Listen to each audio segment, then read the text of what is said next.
Assalamualaikum warahmatullahi wabarakatuh. Halo sahabat-sahabat semuanya, jumpa lagi kita di Ekonomika Channel. Pada video kali ini kita akan melanjutkan pembahasan soal-soal OSN Ekonomi tahun 2022 tingkat Kabupaten Kota. Bagi sahabat-sahabat semua yang baru bergabung dengan channel ini, jangan lupa like, subscribe, dan share video ini.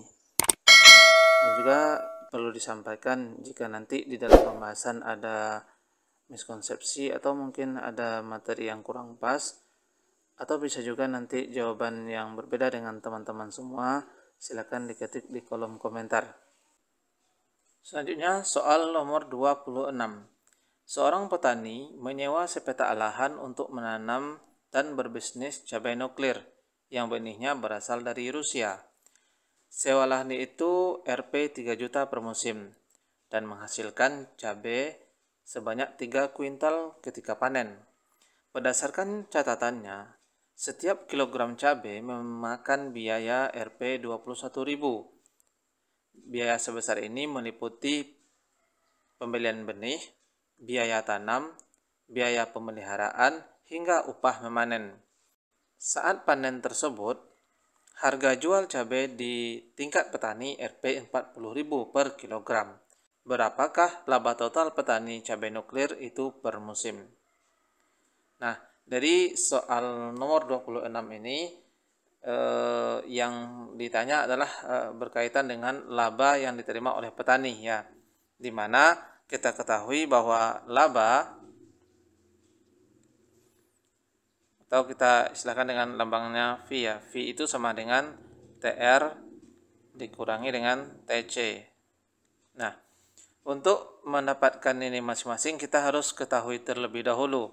Dari data yang ada diketahui di soal nomor 26 ini, yang pertama adalah sewa lahan. Sewa lahan kita sebut ini sebagai fixed cost, ya, atau FC. Jadi FC-nya sebesar 3 juta per musim. Kemudian selanjutnya kita akan mencari variable cost-nya atau VC. Untuk nilai VC kita lihat di sini bahwa katanya di sini berdasarkan catatan setiap kilogram cabai memakan biaya 21.000. Jadi 1 kilo cabai itu biayanya itu sebesar 21.000. Berarti variable cost-nya adalah 21.000. 21.000 karena dia variable cost berarti ada embel-embel key yang kita tambahkan di belakangnya. Berarti 21.000 key. Kemudian selanjutnya kita ketahui di sini harga jualnya, ya. Untuk harga jual cabai kita lihat di sini harga jualnya sebesar 40.000. Berarti di sini kita dapatkan maka harga per kilogramnya P sama dengan 40.000. Nah, dari sini kita bisa mengetahui untuk menghitung TR kita dapatkan nilainya adalah P dikali Q. Berarti 40.000 kali Q, atau kita sebutnya 40.000 Q. Kemudian untuk TC-nya, TC rumusnya adalah FC ditambah VC. Dimana untuk FC-nya sebanyak 3 juta ditambah dengan variabel cost-nya adalah 21.000 Q. Oke. Nah, dan tadi kita terlupa ternyata Q-nya itu sudah kita ketahui, ya, dimana Q-nya adalah sebanyak 3 kuintal. 3 kuintal. Kalau kita jadikan kilo, 3 kuintal itu adalah 300, ya. 300 kilogram. Jadi untuk Q-nya kita ganti nanti dengan angka 300 kilo. Maka TR yang kita dapatkan tadi, jadi untuk TR 40.000 Q berarti kita kalikan 40.000 kali 300. itu dapat sebesar 4 kali 3 12 tambah nolnya 6, berarti 12 juta. Untuk TC kita dapatkan nanti 3 juta ditambah 21.000 dikali 300. Maka didapatkan nanti nilai TC itu sebanyak 3 juta ditambah 6.300.000. Maka kita dapatkan nilai TC itu totalnya adalah 9.300.000.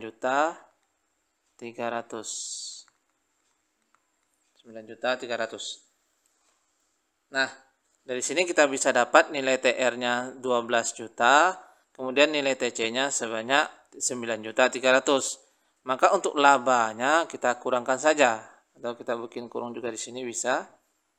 Maka 12 juta dikurangi 9.300.000 dapatlah sebanyak 2.700.000. Maka untuk soal nomor 26 kita jawabnya adalah yang 2.700.000 atau C. Next, kita lanjutkan dengan soal nomor 27. Seorang peternak merasa jengkel dengan situasi pasar kambing. Harga kambing di pasar saat ini Rp 2.750.000 per ekor.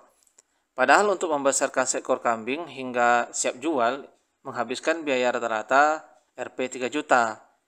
Biaya rata-rata ini termasuk sewa kandang 20 juta untuk menternakkan 50 ekor kambing. Itu berarti dari setiap ekor kambing yang dijual ia akan merugi Rp 250.000. Sarankan keputusan apa yang sebaiknya diambil oleh peternak tersebut. Jadi soal nomor 27 ini kita diminta untuk menganalisis ya. Jadi di soal ini bahwa si peternak itu rugi. Intinya rugi karena harga jual per ekor itu lebih murah daripada biaya yang dikeluarkan untuk membesarkan sampai kambing itu siap dijual. Jadi intinya rugi. Jadi apa saran yang sebaiknya kita berikan kepada peternak tadi? Yang A, jangan dijual dulu semua kambing yang ada. Tunggu kenaikan harga. B, jual sebagian kecil saja.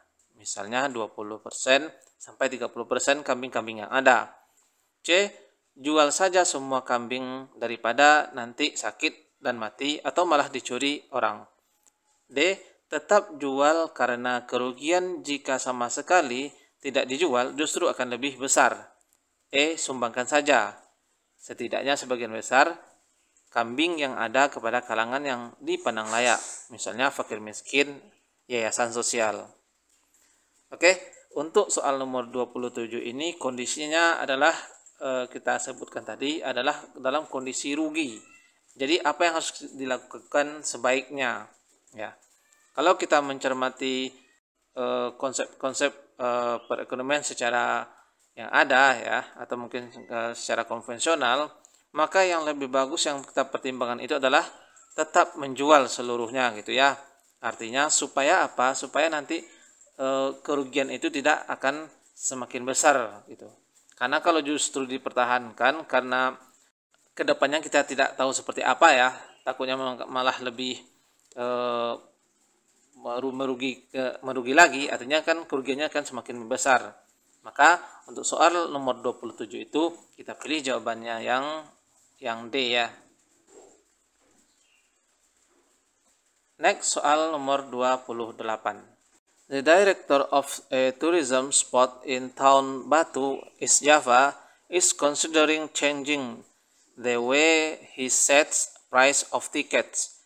He has hired an economic consulting firm to estimate the demand of tickets. The firm has classified people who go to the theater into two groups, and he has come up with two demand function. The demand curve for the general public GP and student key S are first key GP equal 500 minus 5P and PS 200 minus 4P respectively. The price elasticity of demand for each group at the current price and quantity is. Jadi di soal nomor 28 ini kita disuruh menghitung elastisitas ya dari permintaan-permintaan yang ada atau dari fungsi-fungsi permintaan yang ada. Maka langkah kita yang pertama tentu kita harus ingat rumus elastisitas masing-masing dulu ya. Untuk yang pertama, elastisitas itu kita dapatkan dari rumusnya adalah persentase delta Q dibagi dengan persentase delta P. Atau yang kedua kita pakai E itu sama dengan delta Q per delta P kali P1 per Q1. Atau yang ketiga kita juga bisa memakai E itu adalah kalau dia berbentuk fungsi Q aksen kali P per Q. Nah, dari soal nomor 28 kita mengetahui ada dua jenis fungsi yang ada ya. Pertama adalah fungsi permintaan untuk general public dan yang fungsi permintaan yang kedua untuk student. Nah, jadi kita harus masukkan kita selesaikan satu-satu dulu. Yang pertama kita ingin selesaikan dulu fungsi permintaan untuk general public ya. Dimana katanya di sini Q-nya sama dengan 500 dikurangi 5P. Nah, kita masukkan ke dalam rumus yang ketiga ya, dimana E-nya sama dengan Q aksen kali P per Q. Maka kita turunkan dulu Q aksen ya. Q aksen turunan dari Q pertama, 500 turunnya 0, min 5P turunnya adalah min 5. Nanti baru kita masukkan ke dalam fungsi elastisitas. Dimana E sama dengan Q aksen kali P per Q. Q-nya kita dapatkan tadi adalah min 5. Min 5. Kali P-nya tidak ketahui, kita tulis saja P per Q. Q-nya adalah 500 dikurang 5P. Kita masukkan saja 500 kurang 5P. Maka kita dapatkan elastisitasnya adalah min 5P per 500 dikurang 5P. Oke, ini untuk Q general public. Yang kedua kita buat untuk Q student, di mana Q-nya sama dengan 200 dikurang 4P. Oke, maka kita turunkan dulu. Berarti Q aksennya adalah 200 turunnya 0 min 4P, jadi min 4 saja. Maka kita buatkan rumusnya kembali, E-nya sama dengan Q aksen kali P per Q. Jadi kita dapatkan di sini Q aksennya adalah min 4 kali P per Q-nya adalah sebanyak 200 dikurangi 4P, berarti 200 kurangi 4P. Maka kita dapatkan elastisitas untuk student tadi adalah sebanyak min 4P per 200 dikurangi 4P. Maka untuk jawabannya kita bisa lihat